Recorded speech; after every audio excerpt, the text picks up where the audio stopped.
de nous avoir donné ce temps. Il a permis que nous puissions, par la grâce de Dieu aujourd'hui, écouter la parole et bénéficier de la grâce qu'il a posée sur son serviteur. Je remercie les seigneurs pour le pasteur, le révérend pasteur Félix. Et cette connexion et cette ouverture qui est une grande bénédiction pour moi. Que le Seigneur bénisse son serviteur. Que le Seigneur bénisse votre pasteur.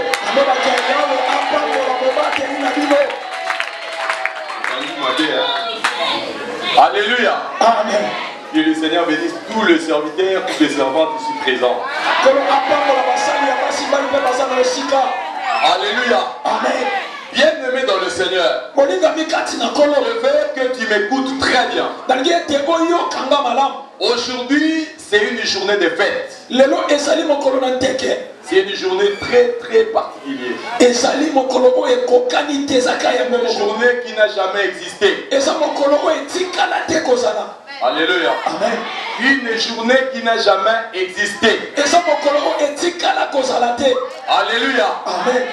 Que le Seigneur soit loué pour ce moment merveilleux qu'il nous a donné. Dieu a permis que nous soyons là pour une raison. Il a permis que je vienne dans ce lieu pour une cause et une raison. J'aimerais commencer en disant ceci. Le prophète Esaïe dans la Bible a donné une prophétie en disant ceci. Il parle de Dieu. Il dit l'Éternel Dieu, le Dieu de mon salut, par ta force, tu appelles un aigle de l'Orient et de l'extrémité de la terre un homme pour accomplir tes desseins.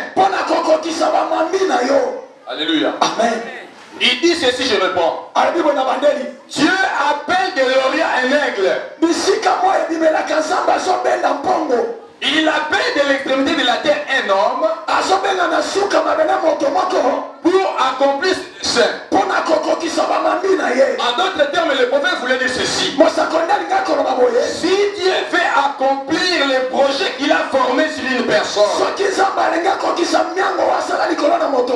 fait appel à un homme qui porte la criche de l'Éternel. Au travers de la grâce de cette personne, Dieu va accomplir les projets qu'il a réservés pour toi. Tu n'as pas bien compris. Si Dieu a un plan merveilleux sur ta vie, s'il a réservé quelque chose de spécial, il fait appel à un serviteur qui vient de loin pour qu'au travers de la grâce qu'il a posée sur ce serviteur, il va accomplir les choses qu'il a réservées pour toi. C'est ce que Dieu a fait en Égypte. En Égypte, il y avait un songe. Les rois avaient des songes, mais il manquait l'interprète. Les songes étaient là, mais celui qui devait interpréter les songes devait venir de loin. Et quand Dieu voulait accomplir maintenant les songes, il envoie son interprète qui s'appelait Joseph pour restaurer le pays de l'Égypte. Et moi je crois aujourd'hui, je suis l'interprète de la vision de Kotia. Je crois aujourd'hui, je suis venu interpréter la vie d'une personne. Ce que Dieu a réservé depuis longtemps pour toi, il va le réaliser aujourd'hui. Il va envoyer. Parce que toi tu as une vision. Parce que toi tu as un songe. Toi tu as une révélation. Il demande l'interprétation pour qu'il s'accomplisse à son temps. Tu as raté l'occasion de dire Amen. Non, il a raté l'occasion de dire Amen. Alléluia. Amen. Mon mariage, j'appelle les retours. Sinon, je vais perdre ma voix en pleine prédication. Alléluia. Amen. Alléluia. Amen. Voilà pourquoi c'est très capital pour toi. Et comprendre ce que je vais dire aujourd'hui. On va prêcher ensemble aujourd'hui. Moi j'aime prêcher avec l'église. Moi je te prêche. Toi aussi tu me prêches. Donc nous collaborons dans la prédication. Les révélations qui sortiront de moi dépendront de ton attitude, de la manière dont tu vas recevoir la parole. Si tu reçois la parole avec foi et avec révélation, cela me permettra de sortir tous les réservoirs que j'ai amenés avec moi. Et tout dépend de toi. Alléluia. Amen. Vous savez, dans la vie, il y a des choses qui ne dépendent pas de Dieu, mais dépendent des hommes. Les jours où la femme qui avait la perte de sang avait touché le vêtement de Jésus, ce n'était pas le Seigneur qui lui avait demandé de venir toucher son vêtement, mais c'était la foi de cette femme. Il y a des choses qui dépendent de Dieu, et il y a d'autres choses qui dépendent des enfants de Dieu. Alléluia. Amen. Ça va maintenant. Alléluia. Amen. Papa, soura bisou. Gloire à Dieu. Quel bon achat.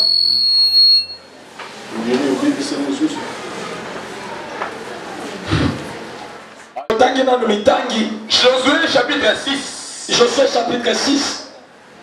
Quelqu'un va nous lire le premier verset. À partir du premier verset jusqu'au verset 5.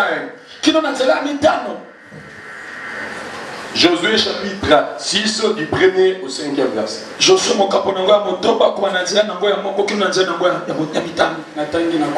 Amen.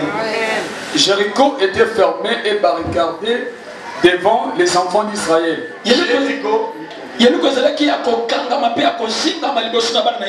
Personne ne sortait et personne n'entrait. L'Éternel dit à Josué, vois, je livre entre tes mains Jéricho et son roi. Ces voyants soldats, faites le tour de la ville. Vous tous les hommes de guerre, faites une fois pour cette fête, une fois le tour de la ville. Tu feras ainsi pendant 6 jours. 7 sacrificateurs porteront devant l'ange 7 trompettes retentissantes. Le 7e jour, vous ferez 7 fois le tour de la ville. Les sacrificateurs sonneront des trompettes. Quand ils sonneront de la corne retentissante, quand vous entendrez le son de la trompette, tout le peuple poussera des grands cris. Alors la muraille de la ville s'écroulera et le peuple montera chacun devant soi. Amen. Amen. Est-ce qu'on peut acclamer pour la parole? Bien-aimés dans le Seigneur, écoutez-moi très bien. La Bible dit ceci. La foi vient de ce que l'on attend. Ce que l'on attend vient de la parole. La foi vient de ce que l'on attend. Ce que l'on attend vient de la parole. La Bible n'a pas dit que la foi vient de la parole. La foi ne vient pas de la parole, mais la foi vient de ce que l'on attend. Et ce que l'on attend vient de la parole. Et quand la parole est prêchée, il y a quelque chose qui sort de la parole. Cette chose-là, c'est ça le ce que l'on attend. Cette chose-là, c'est le rêve de Dieu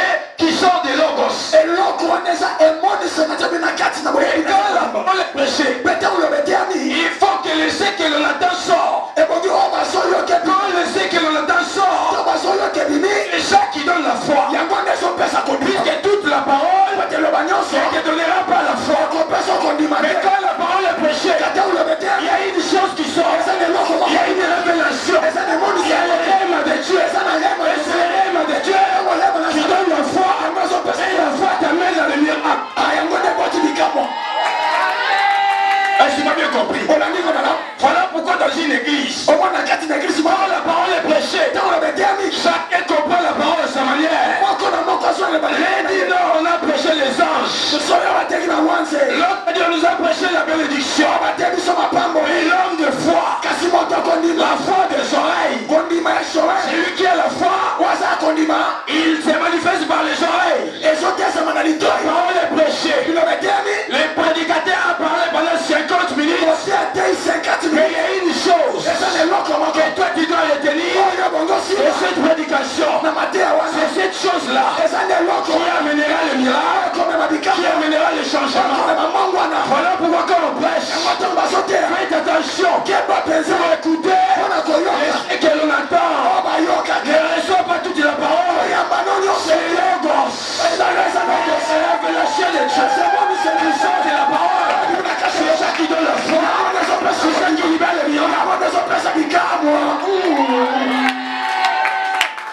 Est-ce que tu m'as compris?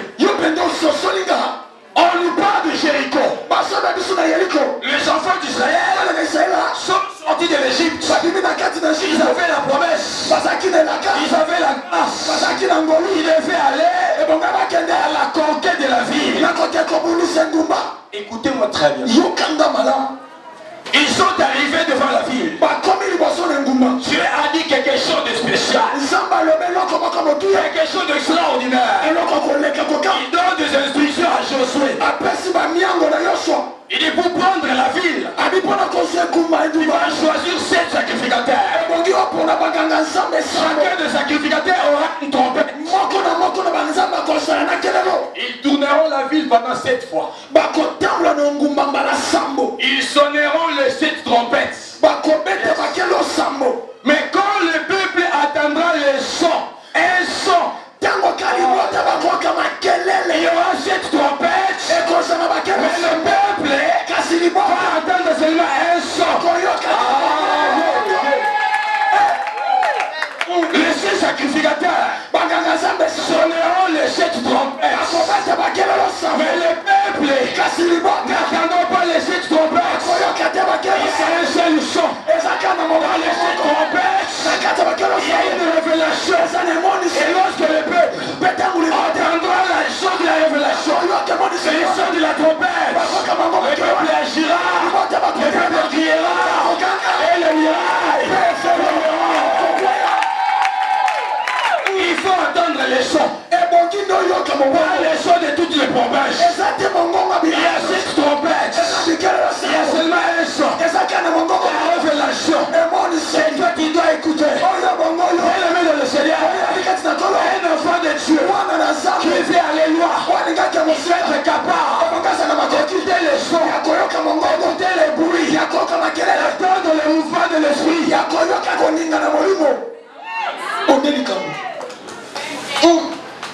Il y a une chose, bien-aimé. La Bible parle de la guérison d'un homme paralytique de 38 ans à la piscine de Bethesda.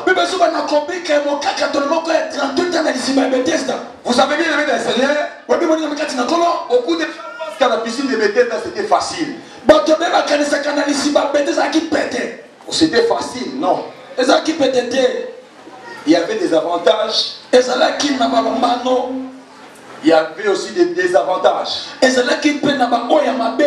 La preuve en est que cet homme a fait 38 ans. Donc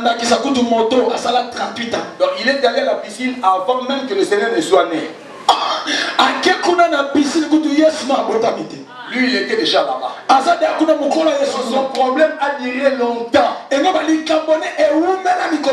enfants et les petits-enfants qui sont nés dans la famille l'ont rencontré toujours avec ces mêmes problèmes. C'est-à-dire qu'il y avait d'abord des avantages. C'est-à-dire parmi les avantages, à la piscine, il n'y avait pas de discrimination. C'est-à-dire tout le monde pouvait être guéri. Tout le monde, c'était un avantage. Et à la piscine, c'était pas payant. C'était gratuit. Tu n'as pas besoin de passer des examens, les gouttes épaisses, des gouttes fraîches qui descendent. Il y avait plusieurs avantages. Mais il y avait aussi des inconvénients négatifs. La Bible dit qu'un ange descendait de temps en temps. Il agitait l'eau. Et l'ange peut descendre au mois de janvier. Peut-être la prochaine descente au septembre. Et pendant tous les mois de janvier, février, vous êtes là parce que vous ne savez pas quand il va descendre.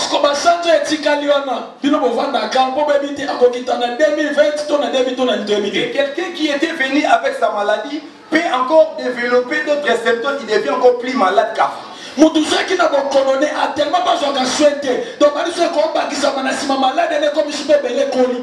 il est là, tu patientes, après cet moment, tu vas dire non, j'amène seulement mon lit.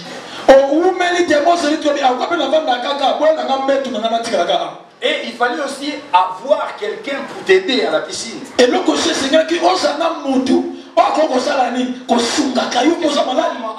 un problème d'homme.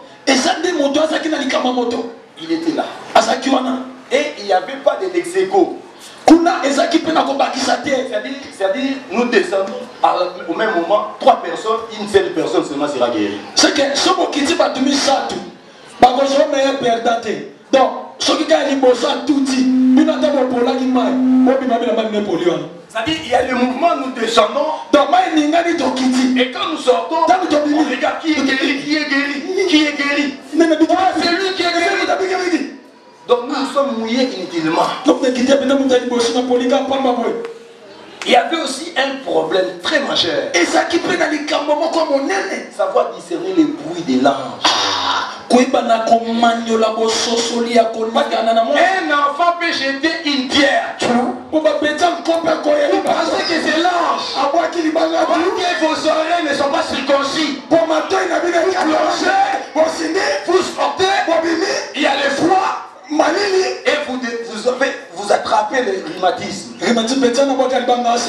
Toujours dans la piscine. Il fallait avoir des oreilles. Il fallait attendre les bruits. Il fallait attendre les sons. Savoir discerner le bruit de l'ange et les autres bruits. C'est ça la force de la piscine. Le discernement du son. Le discernement du bruit. C'est ça qui amène le miracle. Et cet homme était là. Il a fait 38 ans. Elle et sa famille. Il était en face de Jésus. Il ne connaissait pas Jésus. Lui, il connaissait seulement l'ange. C'est lui qui a créé les anges, il ne connaissait pas. Il avait la connaissance de l'ange. Il a la connaissance de tous les démons. Mais il n'a pas la connaissance de Dieu qui est plus que les démons. Et le Seigneur lui dit, tu es très guéri. Il dit non, moi je n'ai personne. La Bible dit, celui qui souffre a droit à la compassion de son frère. Et quand le Seigneur s'est présenté, cet homme était ignorant. Il était captif de son ignorance. Et si on ne connaît pas les sons, si on a plusieurs années, le Seigneur lui dit, la réponse serait quoi? Si le Seigneur te demande,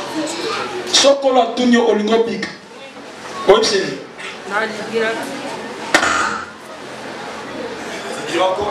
Si tu es malade, le Seigneur te pose la question. On le dit quand Il n'a même pas donné la réponse. Il y a appelé si vous avez noté. Question. Mutuna batuna qui Je n'ai personne il y a quelqu'un nana mutute pour me jeter dans l'eau. On On lui a même pas demandé s'il a quelqu'un. Parce que son quelqu'un, c'était le Seigneur lui-même. Le Seigneur était le quelqu'un de sa famille. Il n'était pas venu seul, cet homme.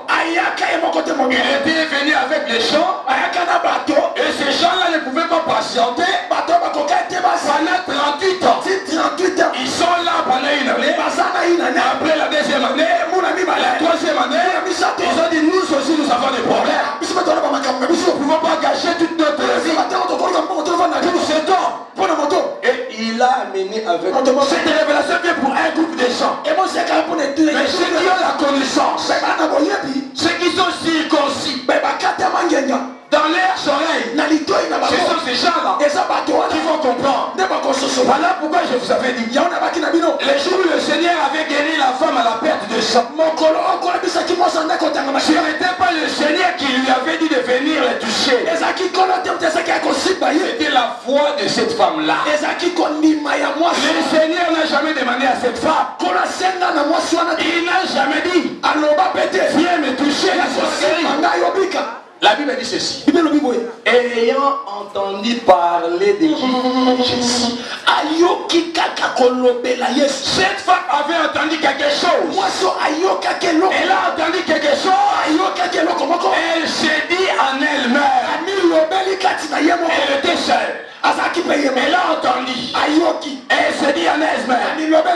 Si je puis toucher le vêtement de cet homme, je serai guéri.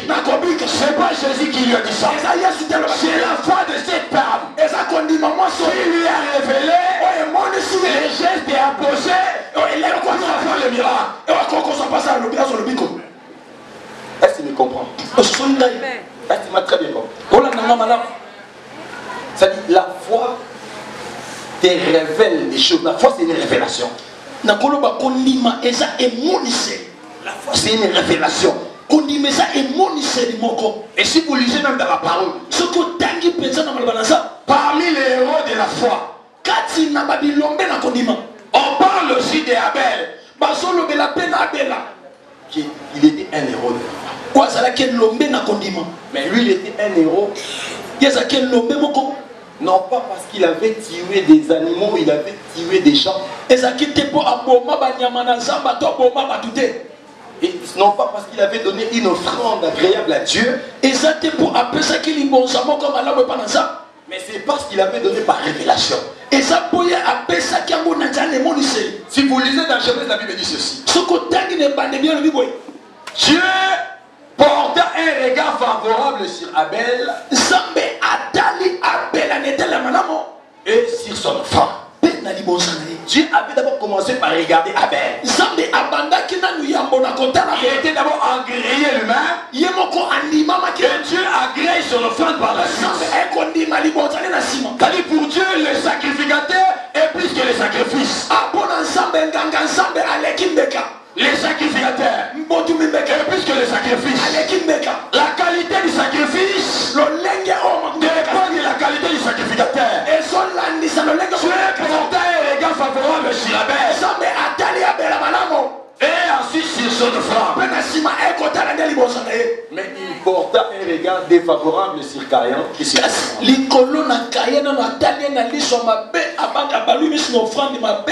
et beaucoup de gens pensent que Dieu, Caïn avait tué Abel parce qu'il était seulement méchant.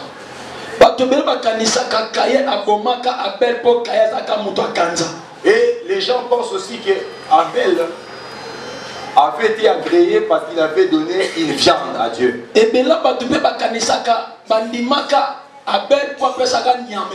Si nous examinons la parole de Dieu, nous allons comprendre une chose. Caïn était un agriculteur. Il cultivait la terre. Un cultivateur, un agriculteur, s'il faut qu'il donne une offrande à Dieu, qu'est-ce qu'il va donner à Dieu? Le fruit de son travail. Donc ce que Caïn avait donné à Dieu était proportionnel à ses moyens. Il était agriculteur, cultivateur, cultivé. Il a donné ce qu'il avait. Et la Bible dit qu'on donne que ce qu'on a.